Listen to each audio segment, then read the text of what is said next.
Desde hace un tiempo ya, ronda por las conversaciones habituales entre fans del cine la queja generalizada de que al parecer Hollywood está atrapado en un bucle interminable de remakes, reboots y secuelas. Y muchos de mis amigos argumentan que la industria del cine ha perdido su chispa creativa, que todo se ha vuelto predecible y que los estudios prefieren jugar a lo seguro, explotando franquicias probadas en lugar de arriesgarse con ideas frescas, señalando cómo las producciones actuales parecen existir solo para maximizar las ganancias, apelando a la nostalgia de las audiencias sin ofrecer nada nuevo. Y es una queja válida. Después de todo, en las últimas décadas hemos visto nuevas versiones de clásicos como El Rey León, Candyman o Dune. El que puede destruir algo es quien realmente lo controla. Y hasta secuelas inesperadas de Tonto y Retonto, Es mi difunto padre. Me tienen espera. Blade Runner Aún falta una página.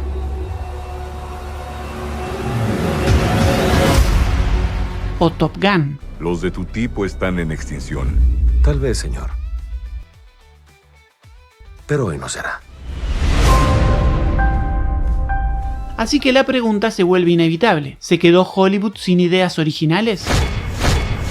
Bueno, para empezar, decir sin ideas es una exageración, porque obviamente siguen saliendo películas nuevas. Así que vamos a reformular la pregunta de una manera más precisa y no tan amarillista. ¿Hay en Hollywood menos ideas originales? Bien, antes de responder eso, ¿qué pensarías si te digo que esta práctica no es un fenómeno reciente? Que remakes y secuelas se vienen haciendo desde el nacimiento del cine mismo. Y no solo eso, sino que muchas de las películas que hoy consideramos clásicos intocables también fueron en su momento nuevas versiones de algo ya existente. ¡Saluden a mi pequeña amiga! Así que antes de afirmar que se quedaron sin ideas originales y prefieren vivir del reciclaje, hagamos un viaje al pasado y veamos cómo el cine de Hollywood desde sus primeros días ya ha estado viviendo del reciclaje, buscando siempre nuevas formas de contar las mismas historias una y otra vez. Muchos de mis amigos creen que los remakes son un fenómeno moderno, impulsado por la falta de creatividad y el afán de los estudios por aumentar sus ingresos apostando a lo conocido. Un tremendo fracaso de taquilla. Nos desviamos de la fórmula y empezamos a perder dinero.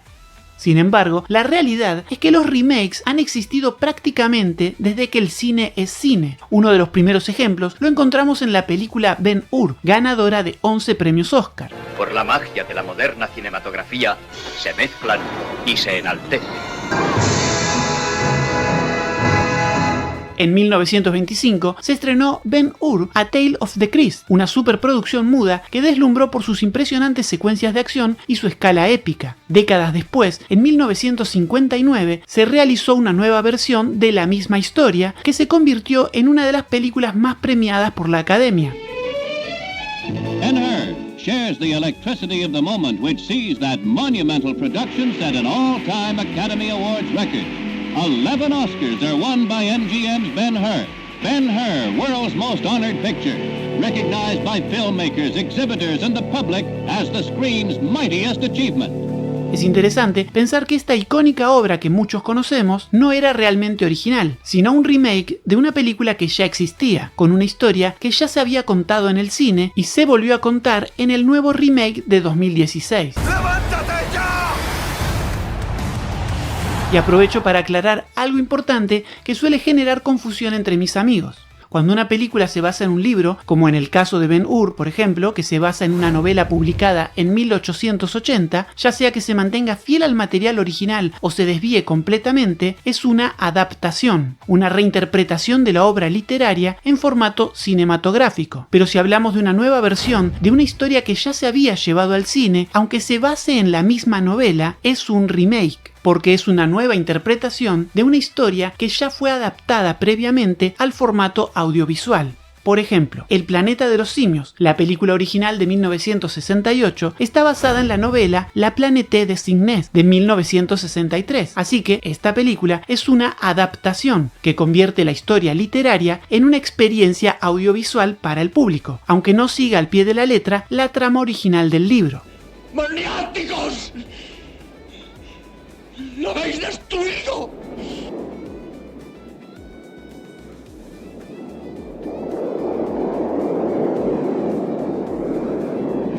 En 2001 tuvimos el remake del Planeta de los Simios. Esta película explota la misma idea central, pero presenta un guión completamente distinto, y a pesar de compartir el concepto original de los simios dominando el planeta, la trama no se parece ni a la novela ni a la película anterior. Esto es un remake, ya que es una nueva versión de una historia previamente llevada al cine. Un astronauta desciende en un planeta gobernado por simios.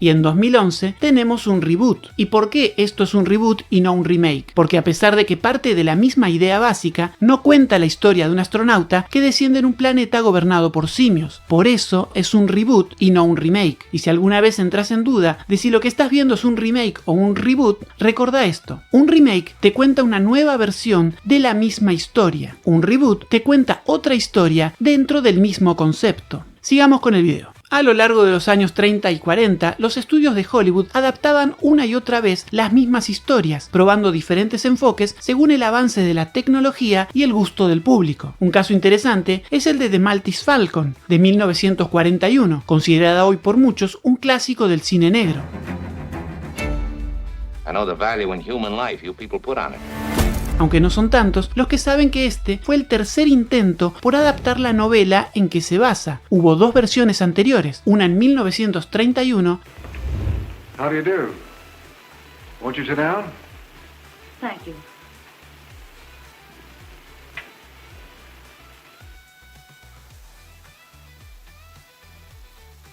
y otra en 1936. That's the right pocket. Que no lograron el mismo impacto cultural y quedaron en el olvido, mientras que la tercera fue la vencida. En 1932 se estrenó Scarface, la historia de un criminal en el contexto de la era de la prohibición de alcohol en los Estados Unidos. ¡No dispare! Te dije que acabarías así.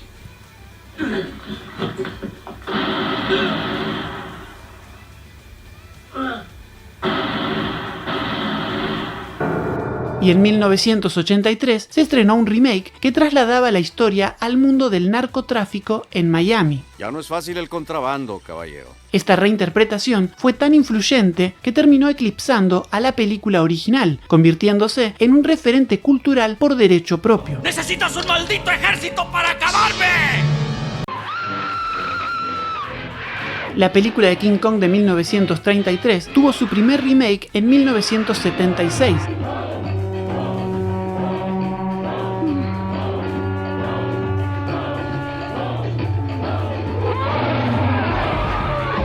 Ambientando la acción en el presente, y aunque fue una de las películas más taquilleras del año, no recibió una crítica positiva ni alcanzó la fama o el impacto de la versión original. Y en 2005 tuvo un nuevo remake que, según The Numbers, decepcionó un poco a Universal al no lograr recuperar su costo de producción en el mercado estadounidense. Ahora pasemos a un caso peculiar, en el que el mismo director se encargó de rehacer la película que ya había hecho. En 1934, Alfred Hitchcock dirigió The Man Who Knew Too Much, que fue un gran éxito de taquilla en el Reino Unido.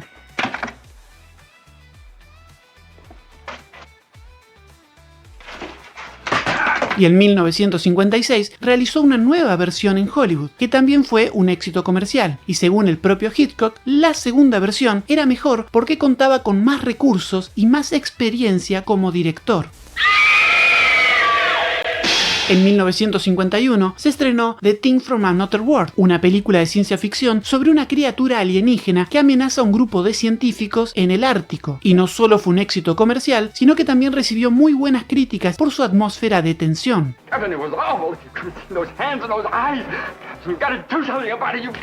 Tres décadas después, John Carpenter rehizo la película transformándola en un verdadero clásico del terror y el suspenso. Es cosa de valor. ¿Qué sucede?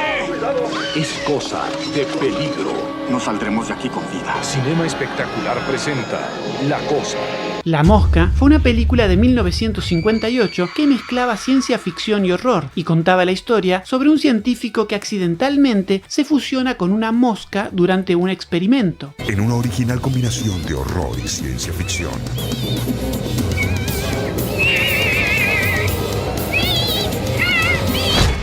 En 1986, David Cronenberg tomó esa premisa y la llevó a un nivel completamente nuevo, explorando temas como la transformación corporal y la degradación humana. Están a punto de ir más allá de ese límite.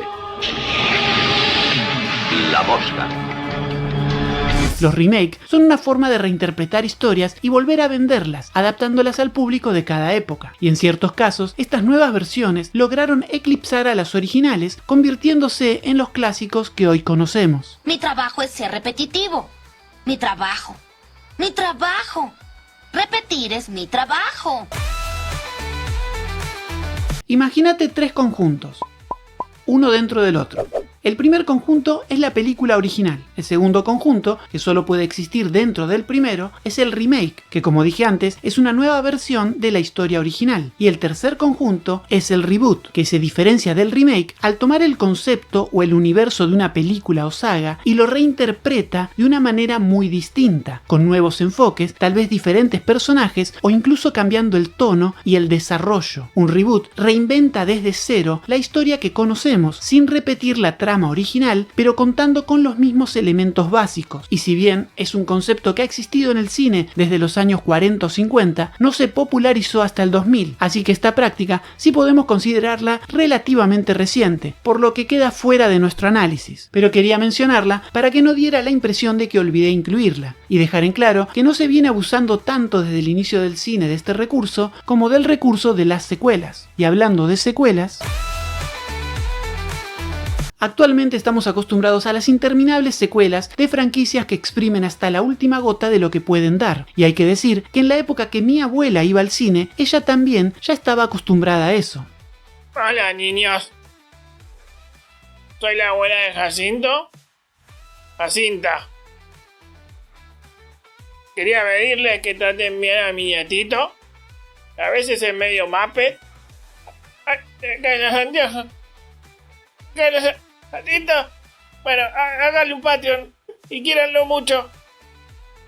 Jacinta, ayúdame. Porque lo cierto es que hacer secuelas tampoco es una estrategia reciente. De hecho, desde los inicios de Hollywood, los estudios entendieron que si algo funcionaba bien, repetirlo podía asegurar nuevas ganancias. ¿Qué es lo que ha dicho? El impacto de King Kong, estrenada en 1933, fue tan grande que enseguida se pusieron a trabajar en la secuela, y apenas 9 meses después de la original se estrenaba The Son of Kong.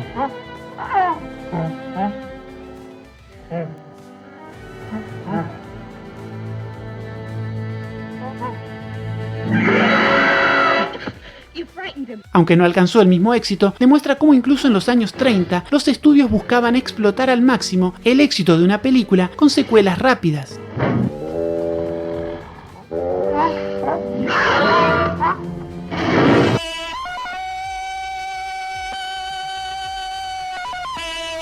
Johnny Weissmuller protagonizó más de 10 películas de Tarzán entre los años 30 y 40, y las secuelas fueron tan populares que prácticamente definieron la imagen del personaje en el imaginario colectivo durante el siglo XX.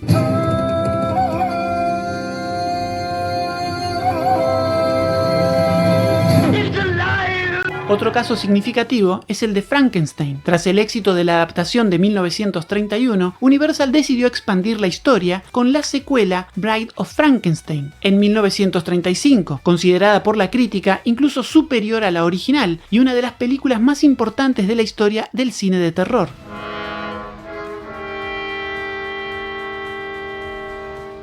Y no solo fue un éxito comercial, sino que también dejó una huella en la cultura popular.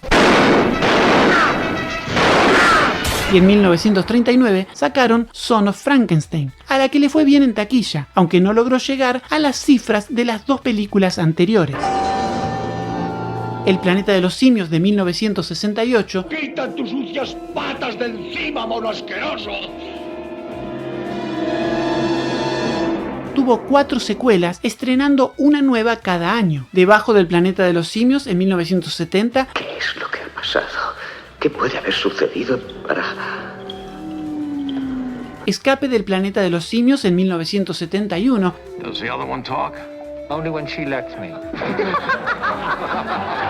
Conquista del planeta de los simios en 1972.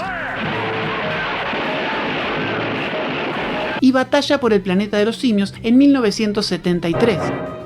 We want guns. Lo interesante de esta saga es que las secuelas fueron variando de tono y género, desde la acción y el thriller hasta la sátira política y el drama. Y es que cambiar el género de una película para su secuela es una buena forma de evitar repetirse y añadir algo fresco a la mezcla. Alien, de 1979, es una película de terror de ciencia ficción. Eso es, buen chico. John, si no te enfades, vamos.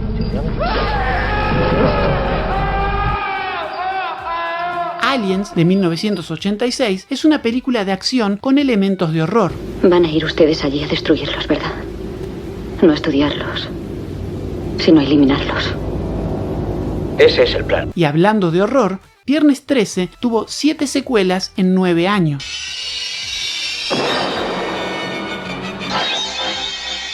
Friday the 13th, Part 3, in 3D. Friday the 13th, the final chapter.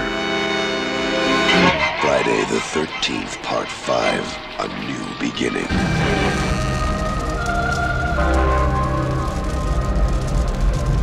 Friday the 13th, Part 7, the new blood. Friday the 13th, Part 8. Jason Takes Manhattan. Cada 3 o 4 años había una nueva secuela de Tiburón. The all new Jaws 2. See it. Jaws 3D. The third dimension is terror. Jaws, the revenge. This time, it's personal. O de Rocky. Rocky 2. The story continues. Rocky 3. An American tradition. Rocky 4. Superman. Adventure continues in Superman 2. Superman 3. This time is going to be the best time of all. Superman 4. His most important adventure. The quest for peace. Y un montón más que no voy a mencionar porque creo que ya dejé claro este punto. Lo interesante es que, al igual que hoy, muchas de estas secuelas tampoco fueron bien recibidas por la crítica y el público, que solía acusarlas de ser innecesarias o de intentar estirar demasiado una idea original. Jaws 19. This time, it's really, really personal. Como podés ver, el fenómeno de sacar secuelas no es una moda reciente, sino una constante en la historia de Hollywood. Y esta estrategia no se limitó solo a Estados Unidos, sino que también fue adoptada en otras partes del mundo. Y con el tiempo, las secuelas se consolidaron como parte esencial del modelo de negocio del cine. En 1954, la primera película de Godzilla fue un éxito rotundo en Japón y rápidamente se convirtió en una franquicia que continúa hasta el día de hoy. Entre las décadas de los 50 y 70 se produjeron más de 15 secuelas, cada una más espectacular que la anterior, llevando al ícono kaiju desde su oscuro origen como símbolo del terror nuclear hasta enfrentamientos épicos con otras criaturas gigantescas.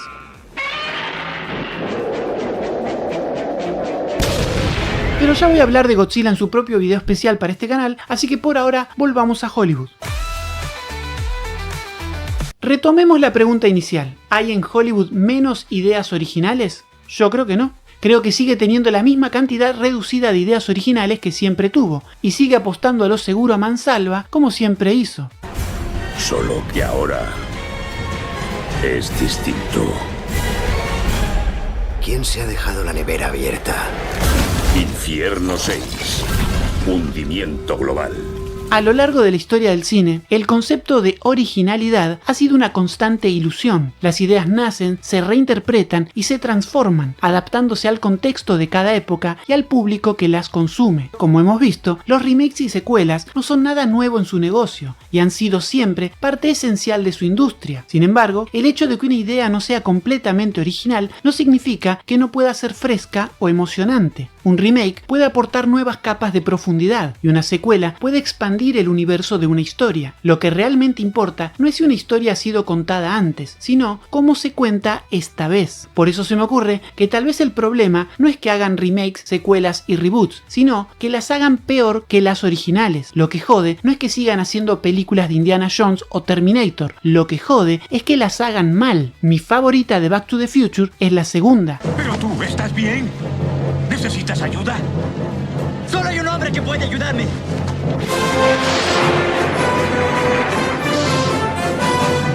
De Freddy, la tercera. Vamos a elevarnos. De Rocky, la cuarta. ¡No lo vencerá! Tendrá que matarme. De Rápido y Furioso, la quinta. A la misma hora que tiro de este gatillo. ¿Quieres que las abra, precioso? De Misión Imposible, la sexta. Y de James Bond, la séptima. Parece que tienes todas las cartas, incluso a la reina de corazones. No creo que nadie se queje de otra Terminator si esta resulta una buena película. Te equivocas. Por eso pienso que la verdadera cuestión acá no es que Hollywood ya no tenga ideas originales, sino que tal vez lo que ya no tiene es la capacidad para plasmar las viejas ideas de una forma entretenida e interesante. Muchas gracias por acompañarme hasta acá, nos volvemos a encontrar en el próximo video ensayo dedicado a SWAT Cats, el escuadrón radical. Este ha sido el canal de Jacinto, el show de análisis más perpetuo de YouTube. Suscríbete, dale like y comenta.